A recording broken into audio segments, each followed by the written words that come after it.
Fast news కి స్వాగతం।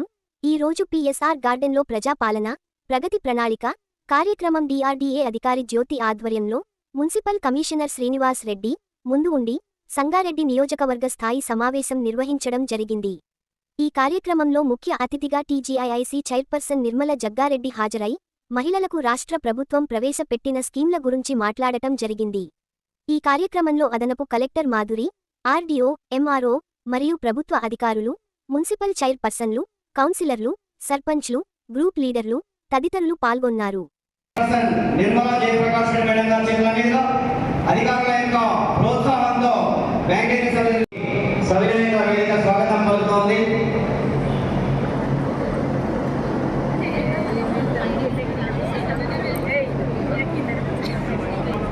ప్రజాపాలన ప్రగతి పరీక్ష నివర్ణం చతుర్భుజం ప్రసన్నే వ్యాసం వశిష్ఠం నప్తారం శక్తేః పౌత్రమకల్మషం పరశరాత్మజం వందే శివతాతం తపోనిధిం వ్యాసాయ విష్ణురూపాయ విష్ణునమో వై బ్రహ్మణిదయే వాసుదేవాయ నమో నమః అవికారాయ శుద్ధాయ నిత్యాయ పరమాత్మనే సదైకరూపరూపాయ విష్ణవే సర్వజిష్ణవే యస్య స్మరణమాత్రేణ జన్మ సంసార బంధనాత్ విముచ్యతే నమస్తే విష్ణవే ప్రభ విష్ణవే।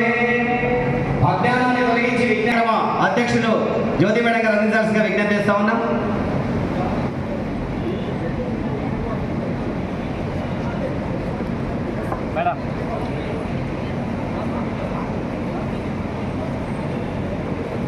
Additional collector revenue Madhuri madam గారు కూడా పుష్పగుచ్చం అందించాల్సిందిగా సంగారెడ్డి మున్సిపల్ చైర్ గారికి విజ్ఞప్తి। అదేవిధంగా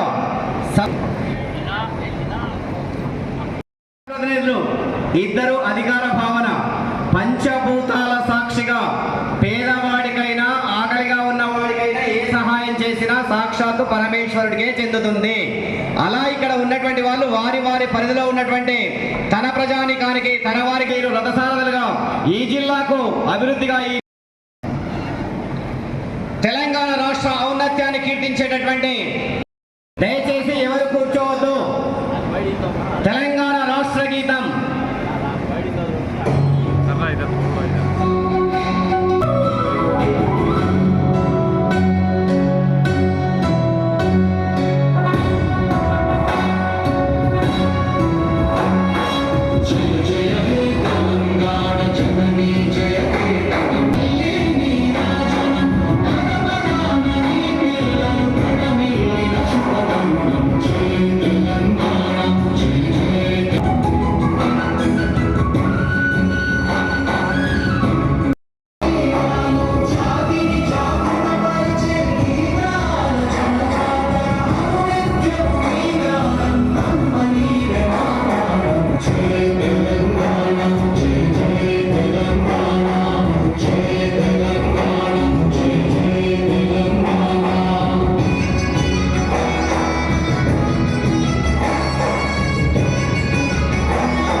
ముఖ్యమంత్రి గారు పంపించిన సందేశాన్ని మీ అందరూ కూడా చదివి వినిపిస్తున్నాను।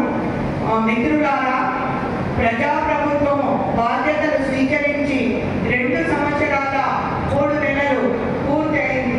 ఆర్థిక సవాళ్లను అధిగమిస్తూ గత పాలకుల తప్పిదాలను సరిచేస్తూ సంక్షేమం అభివృద్ధి విషయంలో రాజీ పడకుండా మన ప్రభుత్వం పనిచేస్తుంది। మేం పాలకులం కాదు, సేవకులం అన్న భావనతో ప్రజల ఆకాంక్షలు అవసరాలే కేంద్ర బిందువుగా నిత్యం శ్రమిస్తున్నాం। ప్రతి నిర్ణయంలో ప్రజల మేలు, సామాజిక బాధ్యత, రాష్ట్ర భవిష్యత్తు దృష్టిలో పెట్టుకున్నాం।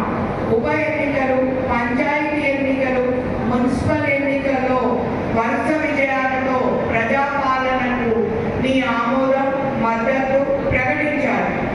టీజీఐఐసీ చైర్పర్సన్ శ్రీమతి నిర్మలా జగ్గారెడ్డి గారికి, సంగారెడ్డి పురపాలక సంఘ చైర్మన్ శ్రీమతి పూర్ణవంత సంతోష్ గారికి, అదేవిధంగా సదాశివపేట మున్సిపల్ చైర్పర్సన్ గారికి, అడిషనల్ కలెక్టర్ రెవెన్యూ శ్రీమతి మాధురి మేడం గారికి, ఆర్డీఓ రాజేంద్ర రెడ్డి గారికి, నోడల్ ఆఫీసర్ జ్యోతి మేడం గారికి, సిడిసి చైర్మన్ రామరెడ్డి గారికి, అదేవిధంగా మార్కెట్ కమిటీ చైర్పర్సన్ గారికి, వేదిక పైన ఉన్న అధికారులకు, వేదిక మీద ఉన్న మున్సిపల్ కౌన్సిలర్ సంగారెడ్డి సదాశివరెడ్డి గారికి, అదేవిధంగా అధికారులందరికీ నమస్కారం.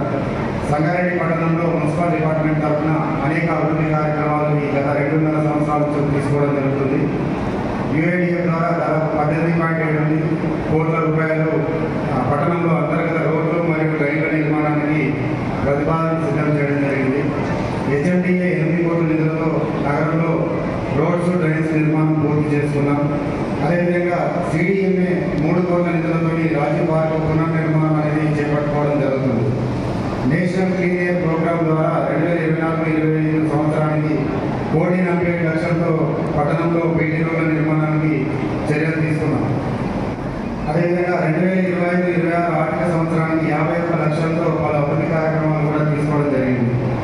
SBM 2.0 ద్వారా 100 టన్నుల కెపాసిటీతో చెత్తను ప్రాసెసింగ్ చేసే మిషనరీ కొనుగోలు ప్రతిపాదన సిద్ధం చేసుకోవడం జరిగింది. అదేవిధంగా 200 కోట్ల రూపాయలతో పట్టణంలో శాశ్వత త్రాగునీటి పరిష్కారం కోసం పలు ప్రతిపాదనలు ప్రభుత్వానికి సిద్ధం చేయడం జరిగింది. వీటితో పాటు అభివృద్ధి కార్యక్రమాలతో పాటు సంక్షేమ కార్యక్రమాలు కూడా చేపట్టుకోవడం జరిగింది. మహాలక్ష్మి ద్వారా మహిళలందరికీ ఉచిత బస్సు సౌకర్యం కల్పించడం జరిగింది. సంగారెడ్డి నియోజకవర్గ పరిధిలో దాదాపు 90 కోట్ల 74 లక్షల రూపాయలు మహిళలకు ఆదా చేయడం జరిగింది. ఇందిరా మహిళా శక్తి స్కీమ్ ద్వారా 4,295 లక్షల బ్యాంకు లింకేజ్ అనేది ఎస్ఎస్జి మహిళలకు మనం చేసుకోవడం జరిగింది.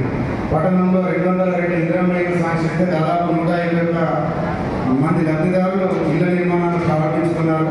23 మంది గృహ ప్రవేశం కూడా చేసుకోవడం జరిగింది. పట్టణంలో గృహజ్యోతి ద్వారా 200 యూనిట్ల ఉచిత విద్యుత్ కూడా అందించడం జరుగుతూ ఉంది. దాదాపు 4,816 మంది పెన్షనర్స్ పట్టణంలో 1,995,000 రూపాయలు పెన్షన్ రూపకంగా బెనిఫిట్స్ పొందడం జరుగుతూ ఉంది. అదేవిధంగా గ్యాస్ సబ్సిడీ ద్వారా 43,176 సిలిండర్స్ పట్టణంలో లబ్ధిదారులకు అందించడం జరిగింది. ప్రభుత్వం ఏర్పడిన తర్వాత ఇటు సంక్షేమం, అటు అభివృద్ధి 2 కన్నుల మాదిరిగా ముందుకు తీసుకుపోతున్న గౌరవ ముఖ్యమంత్రి వర్యులు శ్రీ రేవంత్ రెడ్డి సార్ గారికి మున్సిపల్ డిపార్ట్మెంట్ ద్వారా ప్రత్యేక కృతజ్ఞతలు తెలుపుతూ నాకు అవకాశం ఇచ్చినందుకు ధన్యవాదాలు. మన ముఖ్యమంత్రి రేవంత్ రెడ్డి గారు రాష్ట్ర వ్యాప్తంగా మార్చి 6 నుండి జూన్ 12 వరకు 99 రోజుల పాటు ప్రజా సమస్యలు పరిష్కరించేందుకు, అలాగే అభివృద్ధిని వేగవంతం చేయడానికి ఈ ప్రణాళికను రూపొందించారు. మరి గతంలో ప్రజాపాలనలో మీరు అప్లై చేసుకున్న మీ అప్లికేషన్స్ని పరిష్కరించకంటే ఇప్పుడు కూడా మీ యొక్క సమస్యలను తీర్చేందుకు అధికారులను ముందుకు వస్తున్నారు. మరి ఈ 99 రోజుల ప్రణాళికలో మన సంగారెడ్డి మున్సిపాలిటీలో ముఖ్యంగా 10 అంశాలపై దృష్టి పెట్టడం జరుగుతుంది. పారిశుద్ధ్యం, పరిశుభ్రత, తాగునీరు, రోడ్ల మరమ్మతులు, వైద్యం, విద్య, అలాగే చిన్నారుల భద్రత, పర్యావరణం, ఇలాంటి అంశాలపై మనం ముందుకు వెళ్తున్నాం ఈ 99 రోజుల పాటు. మరి సంగారెడ్డి పట్టణంలో శానిటేషన్ విషయానికి వస్తే ఎక్కడ కూడా చెత్త కుప్పలు లేకుండా చర్యలు తీసుకుంటున్నాం. అలాగే ఎక్కడ డ్రైనేజ్ సమస్యలు వచ్చినా పరిష్కరిస్తున్నాం. మరి ప్రతి వార్డులో కూడా స్పెషల్ శానిటేషన్ డ్రైవ్ నిర్వహిస్తున్నాం. ముఖ్యంగా ఈ 99 రోజుల కార్యక్రమం ముఖ్యమంత్రి రేవంత్ రెడ్డి గారు పెట్టడం ఎంతో సంతోషం. ఎందుకంటే ప్రతి శాఖలో కూడా ఏమి జరుగుతుంది, ప్రజలకు ఏ విధంగా సహాయపడుతుందనే ఉద్దేశంలో పెట్టడం జరిగింది. మరి ఇప్పుడే మన స్టేజ్ పై ఉన్న అధికారులందరూ కూడా చెప్పడం జరిగింది. ప్రజల మధ్యలో ఉంటూ ప్రజల కోసం పాటుపడే పార్టీ మరి కాంగ్రెస్ పార్టీ ఉన్న ప్రభుత్వం, ముఖ్యమంత్రి రేవంత్ రెడ్డి గారు, అలాగే క్యాబినెట్ మంత్రులందరూ కూడా తెలంగాణ రేజింగ్ నంబర్ 1 చేయాలనే, భారతదేశంలోనే ఒక తలమానికంగా కావాలనే ఉద్దేశంతోనే ఈ కార్యక్రమాలు ప్రజల బలోపేతం చేస్తూ, ప్రజలు బీదవాళ్ళు ఉండకూడదు, గరీబాటవాన్ని ఇంద్రమ్మ ఏ విధంగా అన్నదో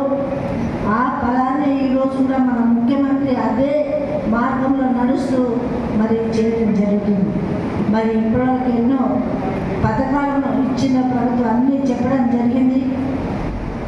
మరి మొట్టమొదటి గెలిచిన 48 గంటల్లోనే మరి మహిళలకు ఫ్రీ బస్ ఇచ్చిన ప్రభుత్వం మరి ఈ ప్రభుత్వం. మరి దాన్ని సహకరిస్తున్న మన పొన్నం ప్రభాకర్ అన్న మరి ఈ సమావేశం నుంచి కృతజ్ఞత తెలియజేస్తున్నారు. ఎందుకంటే మహిళలు ఈ రోజుల్లో చైతన్యవంతం కావాలి. ఒక ఇంట్లో మహిళ మరి తన స్వశక్తితో నిలబడితే కుటుంబం బాగుపడుతుందనే ఉద్దేశంతో మరి ముఖ్యమంత్రి గారు ఈ పథకం ఎంత త్వరగా అందిస్తే అంటే 5 ఏళ్ళు మరి ఎదురు చూడకుండానే 2 రోజులు చేయడం జరిగింది. మన మహిళలు ఈరోజు దేనికి పోవాలన్నా ఖర్చు పెట్టకుండా మరి వ్యాపారం కానీ ఎక్కడికి వెళ్ళాలన్నా రూపాయి లేకుండా ఈరోజు చెప్తుంది అంటే ముఖ్యమంత్రి గారి ఆశీస్సులతోనే మేము గర్వంగా చెప్పుకుంటున్నాం. మహిళలందరం కూడా మేమందరం కూడా మరి ఆయన ఇంకా మరి చేయాలి, ఇంకా రాష్ట్రానికి సేవలు అందించాలని ఇంకా మేము మనస్ఫూర్తిగా మేము ఆశీర్వదిస్తూ, అలాగే సర్కారెడ్డి పెట్రోల్ పంపు చూస్తే మరి బైపాస్ రోడ్లో మహిళలు ఎంత ఇదిగా యాక్టివ్గా ఉంటుంది. ఇప్పుడే మనం స్క్రిప్ట్లో చూసినాం. ఒక్కొక్క మహిళను కోటీశ్వరాలు చేస్తానని అంత ఖచ్చితంగా చెప్పిన నాయకుడు మరి మన రేవంత్ రెడ్డి గారు. మరి అదే మార్గంలో ప్రతిదీ కూడా మహిళలను ముందుకు పెడుతూ ఇందిరమ్మ ఇల్లు మరి ఎప్పుడు కూడా అనుకోలేము. ఇంద్రమ్మ ఇల్లు ఇస్తే ఎట్లా ఉంటుందనేది ఊహించలేనిది ఈరోజు మన కళ్ళతో చూసి తరిస్తున్నాము, అలా జీవిస్తున్నాము. నేను చాలా జిల్లా అంతా కూడా వెళ్ళినప్పుడు చూస్తున్నా. ఇంద్రమ్మ గృహప్రవేశాలకు పోతే ఎంత ఆనందం అనిపిస్తుందో, వాళ్ళ కళ్ళల్లో ఎంతో మరి బాధను మింగుతూ మరి సంతోషాన్ని వ్యక్తపరుస్తుంది. ఎందుకంటే ఇల్లు కూలిపోయో మరి చిన్న ఇంట్లోనే 3 కొడుకులతో సంసారాలు చేసే ఇళ్ళను కూడా చూస్తున్నారు. ఈరోజు ఆ 3 కొడుకులు కూడా వాళ్ళకి సరిపోను స్లాబ్ ఇళ్లలో ఉండడం మరి ఎంత అదృష్టంగా వాళ్ళు భావిస్తున్నారు. వాళ్ళు అంటున్నారు, ఎలా ఫీల్ అవుతున్నారు, మీరు మనసులో ఎట్లా ఉందంటే మేము కలలో కూడా అనుకోలేదు ఒక స్లాబ్ ఇంట్లో మేము మా పిల్లలతో సుఖంగా ఉంటామని. ఈరోజు రేవంత్ రెడ్డి గారు ఇచ్చిన చల్వతోటే ఈరోజు మేమందరం కూడా స్లాబ్ ఇంట్లో ఉంటున్నాం. అంత ఖర్చు మేము పెట్టలేని స్థాయిలో ఉన్నాం. ఎందుకంటే ఒక ఆటో నడుపుకొని కూలి చేసుకున్న వాళ్ళు కూడా, కూటికి లేని వాళ్ళు కూడా ఈరోజు ఇంద్రమ్మ ఇల్లు కట్టుకుంటున్నారంటే దానికి మించింది ఇంకొకటి లేదు అనే విధంగా ప్రభుత్వం చేసిన మీరు మర్చిపోలేని విధంగా ప్రజల్లో ఉండిపోయిన పథకం. అలాగా చాలా మందికి ఇబ్బంది ఉంటే చదువుకోనికి పిల్లలు పోవాలన్నా లేకపోతే ఏదన్నా కావాలన్నా మరి రేషన్ కార్డు లేకుండా, ఆరోగ్యశ్రీ కావాలన్నా రేషన్ కార్డు ఉండాల్సిందే.